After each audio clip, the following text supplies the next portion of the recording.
Hey, fellas. Welcome to Southwest Titans Fantasy Football League Week 6 recap, Week 7 preview.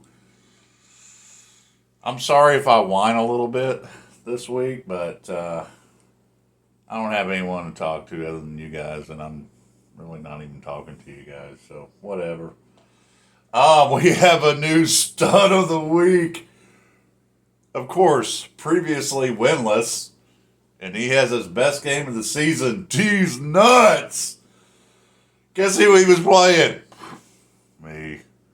Of course, you know what? I mean, last week I got lucky. There's only one team I would have beaten, and I happened to play him. And then this week I would have beaten quite a few teams, and I played stud of the week. But you know what? I'm sorry. He deserves it. Being winless and get stud of the week. So, D's nuts knocks me off 154 to 139. Um, again, it all balances out. So whatever. These nuts had 7 players in double figures, 3 more at 9 plus, led by Joe Mixon with 26. I had 8 in double figures, but Olave, like one of the first plays of the game, he got like a 5 yard catch, lost the fumble, and then left the game with a concussion. So minus 1.5 from Olave. And then Tank Bisbee less than 2 points. So for me, so oh well, it's just not my season. D's nuts improves to 1-5 and crawls out of the basement to number 11, and I drop to 2-4 and stay in ninth place. Second highest scoring team this week was Marino's Mafia, and he puts down Tebow United 150 to 110. Mafia was just well balanced across the board, led by Josh Allen with 31. This was Tebow's second highest scoring week of the season so far at 110. Um, that's all I can say about that. Mafia improved to 4-2 and is in fourth place, and Tebow dropped to 1-5 and slipped into last place. Third highest scoring team, Shake It Golf, defeats Hey Fellas 147 to 103. Which was also the largest margin of victory in week 6. Shake It Golf had 5 in double figures, a couple more with 9 plus. Jared Goff was huge. Uh, well, he was very good with 37.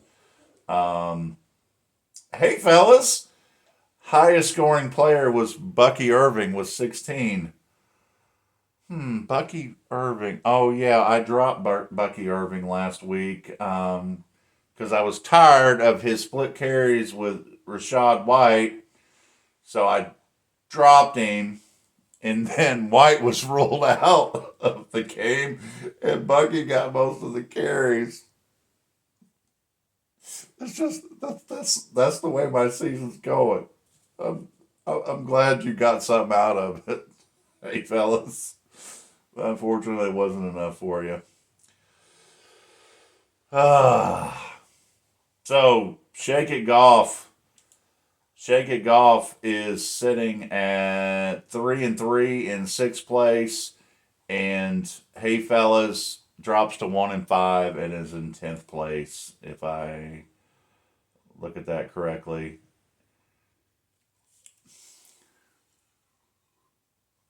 I told you I was going to whine. Speaking of dropping running backs, I drafted Chuba Hubbard for the Panthers. And the first 2 weeks, he had like 6, maybe 7 points combined for the season. And the Panthers sucked. So I dropped him. And now of course, Tebow picked him up in week 3. They changed quarterbacks, Carolina. And Chuba Hubbard has now averaged 14 points a game each of the last 4 weeks since I dropped him. It's, it's just, it's not my season. It's not my season. Oh, FAFO defeats Mighty Coon Dogs. 141 to 120. FAFO, he only had 4 players in double figures, but he got He got 53 combined from Jordan Love and Chris Godwin. Mighty Coon Dogs had 5 in double figures, 2 more with 9 plus. But Marvin Harrison Jr., he put up a goose egg for him. I believe he left the game early with a concussion. Um, so otherwise, that might have made it a little bit closer. But FAFO wins his third in a row and improves to 5-1 and moves back into first place, which is where he was at the start of the season. Mighty Coon Dogs drops to 2-4 and is in 8th place. The Battle of the Bros was not exciting at all.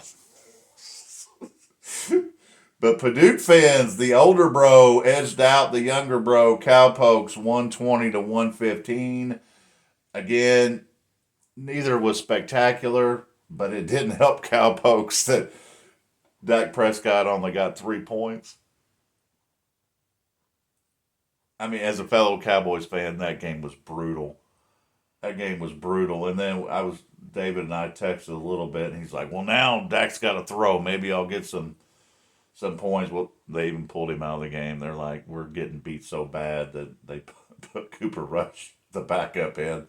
So I don't know that I've ever seen 3 points from a quarterback that played the majority of the game before. But anyway, Paducah Fins wins the Battle of the Bros, winning his third game in a row, and improves to 5-1 as in third place. And Cowpokes suffers his first loss of the season, but still in great shape at 5-1 and slipped down to second place.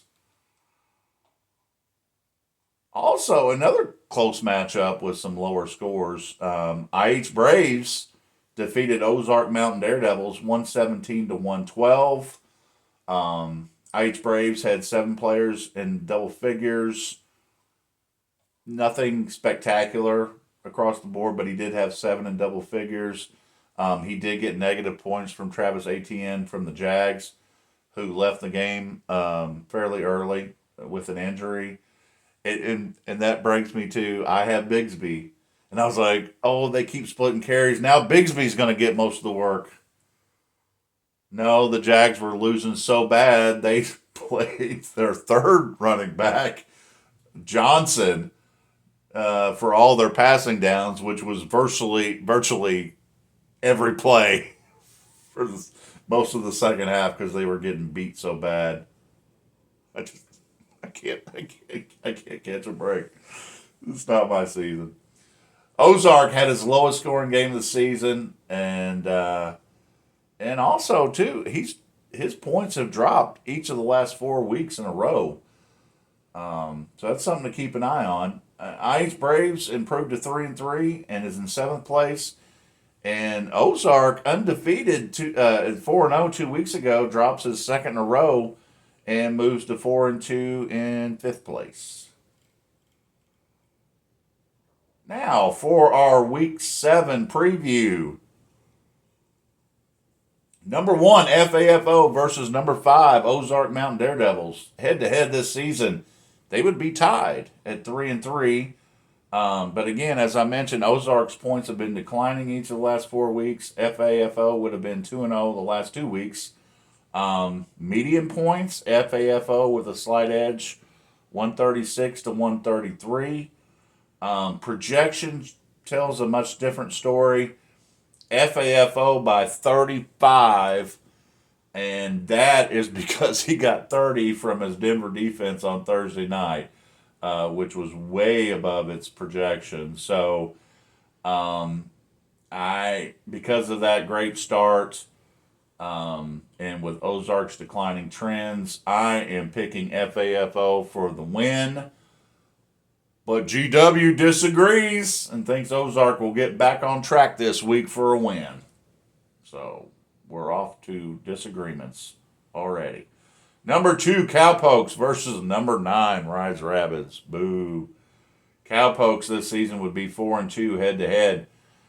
Median points, Cowpokes with a big advantage, 139 to 113. Projection right now, Cowpokes by 10. I'm going to lose. That's my pick. Cowpokes. GW disagrees, though, and he's going with Ride the Underdog. Come on, GW. I'm rooting for you on that one. Number 3, Paducah Fins versus number 10. Hey, fellas. Head-to-head, Paducah Fins would be 5-1. Median points, Paducah Fins, 134 to 115. Projection, hey, fellas, by 3. Paducah Fins only got 2 points from Alvin Kamara Thursday night, 10.5 below his projection. I'm still giving the edge to Paducah Fins. What does GW think? Oh, he disagrees. Of course. The coin flip calls for another upset, with Hey Fellas getting the victory over Paducah Fins. So far, me and GW not getting along this afternoon. Number 4, Marinos Mafia versus number 11, D's Nuts. Head-to-head, Marinos Mafia would be 5-1. Median points, Mafia with the advantage, 137 to 121. Projection, Mafia by 2. You know, and this is a little tough. I mean, D's Nuts has had his 2 best weeks of the season each of the last 2 weeks. Putting up, I think he was in the 130s, 140s. Let me look real quick. Please stand by. D's Nuts put up 139, almost 140, and then got stud of the week this week. So, you know, he's really improved. I still like Mafia's team. And I'm going to go with him for the win. And let's see where GW stands. Are you kidding me? GW is going the other way for the upset. It picks D's Nuts to win his 2nd game in a row. Seriously? First 4 games we disagree. All right, number 6, Shake It Golf versus number 7, IH Braves. Playoff contention here, playoff position contention. Big matchup. Head-to-head, Shake It Golf would be 4-2 against IH Braves this season. Median points, Shake It Golf with an edge, 137 to 125. Projections, IH Braves by 15. Shake It Golf only got 2 points from the Saints defense Thursday night, which was 12 less than the projection. So that's what's a big part of the projected score for IH Braves. This is tough. I'm going to say, despite the slow start for Shake It Golf, I am going to go with him for the win. No freaking way. GW disagrees again. Picks IH Braves for the victory. Wow, that's a first. The first 5 games, me and GW disagree on every single one of them. There's going to be a shift in the standings after this. Finally, number 8, Mighty Coon Dogs versus number 12, Tebow United. Head-to-head, Mighty Coon Dogs would be 4-2. He would be 3-0 the last 3 weeks. Median points, Mighty Coon Dogs with the advantage, 121 to 94. Projection, Mighty Coon Dogs by 26. Sorry, going with Mighty Coon Dogs. Will GW disagree for all 6? He does not. He actually agreed with me this time. And he is also going with Mighty Coon Dogs for the win. So we agree on 1 game. All right, last week in the picks versus GW, I was 2-4, and GW won up me at 3-3, which brought my season total to 14-16, and GW's total to 14-16. We are tied, and this week will be a huge one with this many disagreements.